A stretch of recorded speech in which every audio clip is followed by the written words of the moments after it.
Comienza todo rápidamente después del primer apagón en Neuquén, donde la ciudad y el aeropuerto se quedan sin luces. Nosotros, una vez que esos 10 minutos aproximadamente, el aeropuerto retoma con energía propia la luz y de las instalaciones y de la pista, nos autorizan a hacer lo que se llama el procedimiento instrumental. Descendemos y desde la vertical misma del aeropuerto iniciamos lo que se viene a llamar el alejamiento para posterior iniciar la aproximación final hacia el aeropuerto. En ese alejamiento yo comienzo a divisar junto con mis compañeros en la cabina del Boeing, empezamos a divisar una luz en una posición que nosotros denominamos de orientación a las 11, que sería ubicado con las agujas del reloj para tener una posición en el espacio, y consulto con la torre si no tenía conocimiento de alguna otra aeronave que había quedado después de ese apagón, quizás en las inmediaciones volando a la espera de que eso mejore.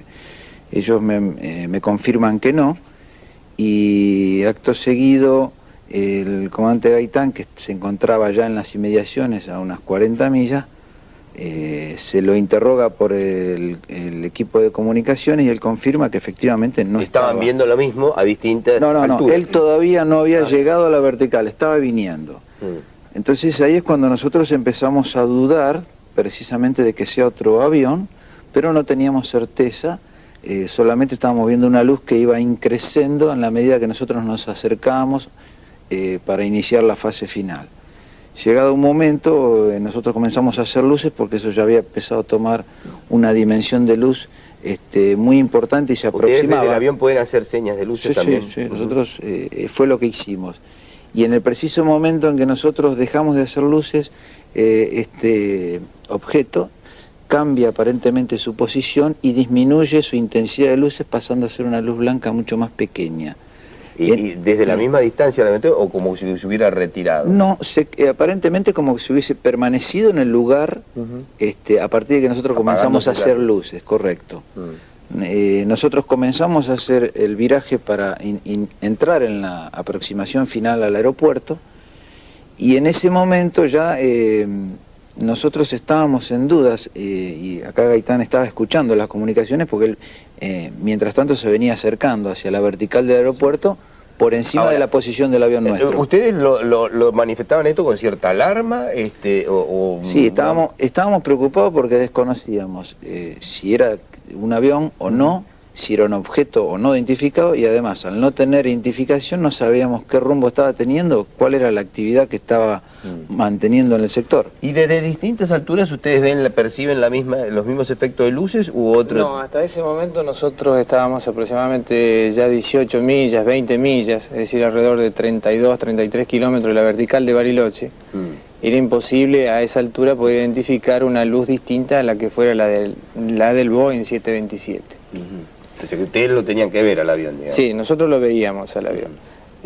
Ahora el proceso sigue después con el 727 en final, y en ese momento vuelve a cortarse la energía eléctrica en Bariloche.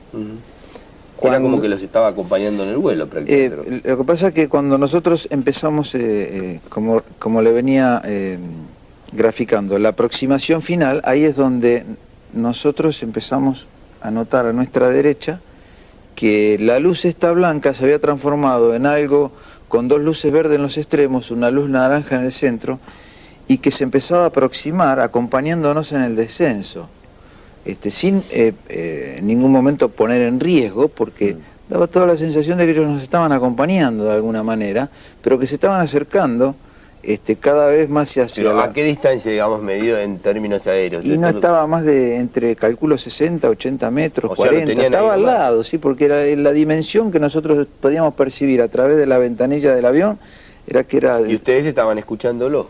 Él estaba escuchando las conversaciones, correcto. Perdón, pero esa es una pregunta, ¿pero vos veías una luz, Polanco, nada más? Veía una luz y veía una forma bien definida de una especie de plato invertido, pero no podía determinar arriba, en la parte superior, si eso, por la luz naranja propia que tenía ahí, cómo era la forma. Esto vos veías, digamos, percibías que podía tener esa forma. No veía la parte del lomo, pero sí veía las puntas bien definidas y las luces verdes destellando en las puntas, dándole la forma final, terminando en punta como si fuera un plato. ¿A vos te da la impresión de un aparato eso entonces? Bueno, yo no voy a entrar en disquisiciones de ningún tipo. Bueno, yo voy a relatar objeto, lo que vi, macizo. porque hay una realidad. Lo que yo vi es eso, después lo podemos denominar objeto. No. Lo que yo aparato. te estoy preguntando es si a vos te daba la impresión de que era macizo, eso es lo que quise decir. Bueno, tenía una rectifico. forma sólida. Bueno, ahí está, eso es lo que yo quería preguntar. No puedo pensar que puede ser hueco, por ahí lo puede No ser. importa, pero tu impresión visual. La primera quería saber. experiencia que usted ha tenido de eso. De este tipo, sí.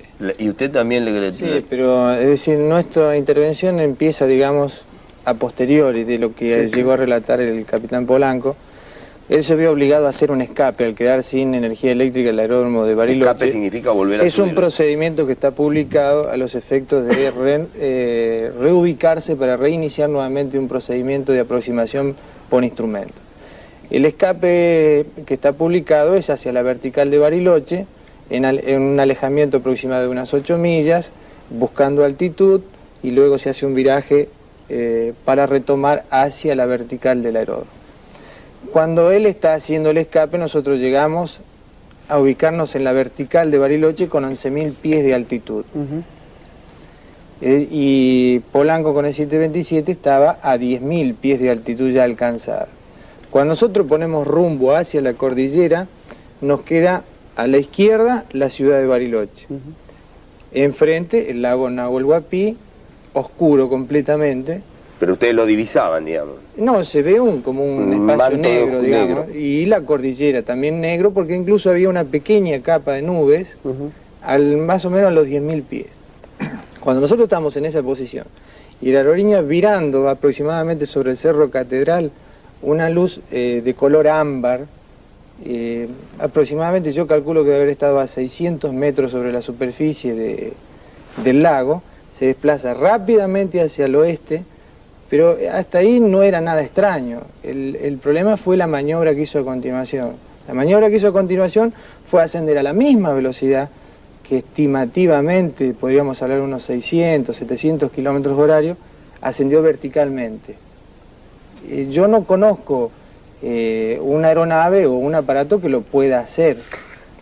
Ahora, Llegado ahí, de física conocida por nosotros, No hay aparato claro, que pueda. Ni los Sea Harrier, esos famosos que son aviones es que helicópteros. el tema es, aparte se complementa porque llegado a la capa de nubes en su ascenso, nosotros esperábamos verlo a esa velocidad salir más o menos hasta la estratosfera. Pero Y queda. se paró en aproximadamente lo que sería la futura trayectoria de la aerolínea. Bueno, ahí cuando la aerolínea termina de hacer el viraje, nosotros ya lo sobrepasamos y él pasa por debajo nuestro y a la derecha. Es decir, que lo que nosotros avistamos desde nuestra aeronave es lo que le sucedió a él con el problema del apagón de Bariloche. Escuchamos sus comunicaciones. O sea, fueron siguiendo totalmente Claro, fueron siguiendo todo lo y que después pasó. lo ven ustedes. Y después vemos una luz. Yo no puedo describir una forma, porque yo estaba a 3.300 metros de altura, y cuando él se eleva, como aproximándose al Boeing de Aerolíneas, está más o menos a unos 12 kilómetros míos. Ahora, digamos, ustedes son personas acostumbradas a divisar objetos en el aire, o sea que ustedes pueden identificar claramente cuando es Yo un hace avión. 15 años que vuelo. Sí. El comandante principal, Sipusac, que era el comandante de la aeronave, que oficiaba de copiloto en ese momento, tiene más de 20 años de actividad ¿Y usted, Polanco? en la actividad. 25. 25 años. Vamos a dejar el testimonio. ¿A ustedes les cambia algo de lo que ustedes opinan sobre el tema OVNI? Un testimonio, digamos, calificado como este, porque no podemos decir que este es un testimonio no calificado. No, al contrario, no cambia nada, y le cuento que, por ejemplo, en países como Estados Unidos hay científicos como Richard Haynes, ¿no es cierto?, que trabajó durante muchos años recopilando casos de este tipo de anomalías, o sea, concretamente hablando, aviones que han tenido estos encuentros con estas luces o objetos que, a falta de una expresión mejor, los denominamos OVNI, y él ha catalogado unos 300 casos de este tipo que, a falta de una expresión mejor, él lo denomina fenómenos aéreos anómalos, que vendría a ser algo similar a los ovnis, no identificado. ¿A vos, Alejandro, te modifica algo tu posición frente a este tipo de cosas? A mí me gustaría tener poder analizar tener al ovni delante, un informe más detallado, ¿no?, de la observación y poder confrontar una serie de datos que pueden llegar a servir para identificar el objeto. O sea, la descripción podría llegar a ajustarse a una aeronave no convencional. Incluso respetaría su comentario, que nunca había visto nada parecido. Puede haber alguna tecnología nueva que corresponda a esas características. Tampoco tenemos muy claras las características del objeto, ¿no? O sea que, en fin... las características las definió Polanco, digamos, ¿no? Como una especie de... El tema es el siguiente, que... definí bien claro. Yo no sé si ustedes en el momento, por ejemplo, de observar estos objetos estaban tranquilos, o si vivieron un clima emocional especial, lo vieron como si fuera algo convencional. No es algo normal, pero lo que pasa es que yo en todo momento lo que hice fue primero atender mi trabajo, que es la conducción, el pilotaje de mi avión, en una circunstancia muy particular y en un aeropuerto muy particular como es Bariloche. Pero cuando nosotros este objeto se nos pone y nos forma, como nosotros decimos en aviación, al lado, que se le pone al lado, ya no había ninguna duda que era un objeto, tenía una forma, estaba delimitado con dos luces en los extremos, o sea que a mí no me cabe... ¿Y esas dos luces no podrían ser de alas, por ejemplo? No. ¿Por qué de un objeto con forma...? Porque se traslucía bien claro que terminaba en una forma así, debajo de esas dos lucecitas verdes. O sea, la forma estaba bien identificada. Lo único que no se podía identificar era el lomo, lo que comúnmente dicen la parte superior, porque ahí hay una luz naranja. El Gaitán estaba a 10 kilómetros del 727 y el ovni, el supuesto ovni, estaba a 60 metros del 727. ¿Y usted podía verlo, discriminar los dos? Cuando usted se está refiriendo a eso, no es así. Cuando él lo tenía a 60 metros, yo estaba a 18 millas. 18 millas, 32 kilómetros. 22 kilómetros. Cuando él estaba en final y se le pone al lado. Yo lo que dije es que incluso no podía llegar a discriminar si se trataba de una luz distinta a la de aerolíneas o no. Uno puede hacer una diferencia entre una luz de un avión que es muy potente, normalmente está bien orientada y aparte está sobre el nivel del horizonte, son distintas, es otro efecto que produce. Ahora, yo en ningún momento dije que en ese caso yo haya distinguido algo distinto al Boeing 727. Ahora, lo que yo dije que sí avisté fue una luz que me sobrepasa por debajo a gran velocidad y se eleva violentamente hacia la vertical, como para colocarse en la trayectoria de... el Boeing 727. Chiche, hay un tercer testimonio importante acá. Yo te escuché decir, Polanco, que alguien del aeropuerto también había visto algo y que incluso cuando vos... No, yo hablé con Benavente, creo que se llama... Benavente, que es un piloto también de aerolíneas que iba en la cabina. Estoy hablando de alguien del aeropuerto.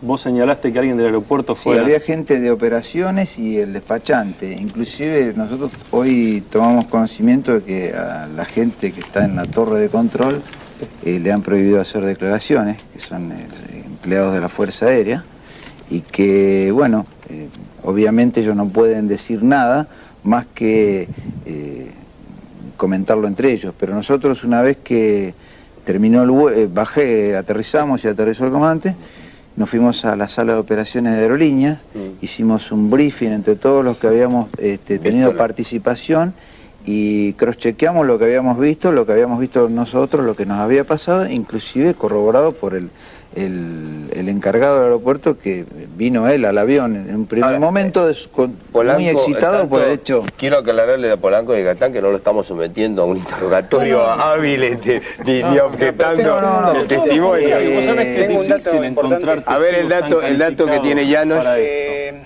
Se ha postulado que el apagón fue causado por el OVNI. Y los datos que tenemos de la investigación que hicimos en la Fundación CAIRP es que hay un problema de error humano en el apagón. El ingeniero Chegoyen, acabo de hablar con él antes de venir para el programa, de la empresa de energía Río Negro, Sociedad del Estado, me dice que a las 20:15 uno de los empleados que estaba en los transformadores de Bariloche, o sea, ellos reciben de Alicurá, reciben alta tensión, llega hacia la ciudad de Bariloche, ahí de 132.000 voltios baja a 33.000 voltios y a 13.200 voltios. hay dos transformadores en paralelo. Ahí el empleado estaba a cargo de los transformadores y cuando ocurrió el apagón, Echegoyen lo llama y él le dice, me equivoqué. No, está bien, pero de cualquier modo ellos no dijeron que el apagón se haya producido. Pero no, los medios...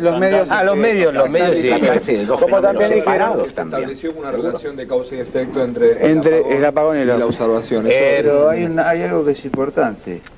El apagón de la pista del aeropuerto de Bariloche no está tomado de la energía que recibe la ciudad, también Echegoyen me habló de eso. Sino de un grupo generador que tiene el aeropuerto, independientemente de eso, y que es lo que aparentemente ellos que es un grupo de electrógeno manual, según me dicen. No pueden explicar por qué de pronto... Y que por el frío que había en Bariloche, que fue un día, ustedes saben cómo son las condiciones en Bariloche, hoy se cerró el aeropuerto, me dice el ingeniero Echegoyen que posiblemente por el frío hayan tenido problemas para arrancar el grupo electrógeno manual.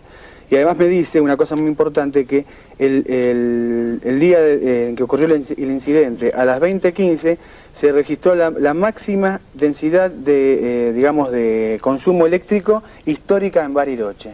De ahí demanda de electricidad. Demanda de electricidad. De ahí que han saltado los transformadores. Pero no tiene nada que ver con el grupo generador del aeropuerto. Por supuesto. El aeropuerto estaba funcionando. No es que no arrancó. El grupo generador del aeropuerto estaba reemplazando la falta de energía. Usted está trabajando con información fragmentada. Le explico por qué. Lo que hay que desligar bien es que el aeropuerto tiene un generador precisamente para los casos de lo primero que ocurrió. Nosotros tuvimos que hacer una espera de 10 minutos previo a llegar a Bariloche, porque la ciudad se quedó sin luz.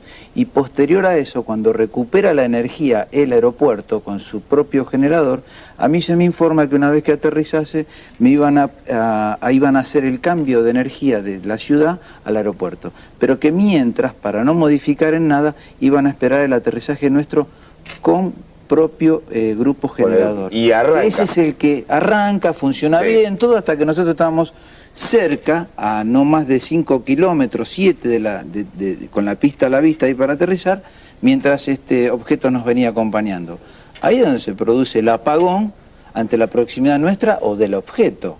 O sea que no está ligado con la luz que recibía la ciudad, ¿no es cierto? O sea, después las disquisiciones que quiera hacer cualquiera, por cuenta de cualquiera. No lo estamos interrogando, Nicolás. Desgraciadamente nosotros tenemos que ir a otro tema.